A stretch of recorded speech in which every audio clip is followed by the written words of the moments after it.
Japanese economy का एक गलत डिसीजन दुनिया की सारी मार्केट्स को क्रैश कर सकता है। पूरा एक्सप्लेन करता हूँ, एंड तक सुन के जाना। सबसे पहले जापान के पास डेवलप्ड कंट्रीज में से सबसे ज्यादा डेट टू जीडीपी रेशियो, उनकी जीडीपी से 2.5 गुना ज्यादा कर्जा है उन पे। अब ये सुनने में डेंजरस लगता है, बट इसमें ट्विस्ट ये है कि जापान का 90% डेट उनके घर के अंदर ही है, उनके बैंक्स, पेंशन फंड्स और आधे से ज्यादा बैंक ऑफ जापान के पास। इसका मतलब जापान ग्रीस या टर्की जैसा डिफॉल्ट कर जाए ऐसा पॉसिबल कम है, क्योंकि सरकार इंटरेस्ट बैंक ऑफ जापान को देगी और बैंक ऑफ जापान प्रॉफिट कमा के वापस सरकार को दे देगा। तो एक तरह से जापान किसी और को नहीं, खुद को ही उधार चुका रहा है। तो जैसे बड़े सारे क्रिएटर्स कह रहे हैं कि भाई जापान तो खत्म हो जाएगा, तो नहीं, ऐसा कुछ नहीं होने वाला। पर उनकी प्रॉब्लम खत्म नहीं होती।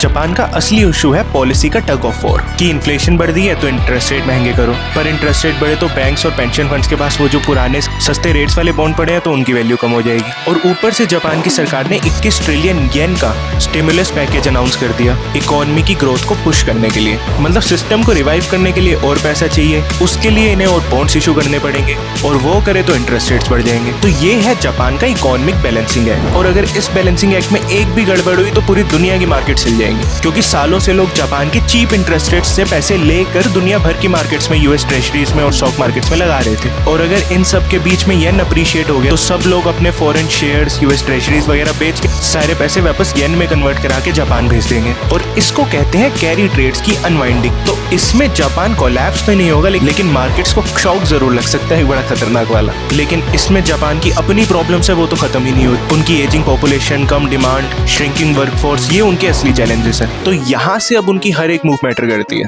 और अगर ऐसी टॉपिक्स में आपको इंटरेस्ट है तो फॉलो करके जाना।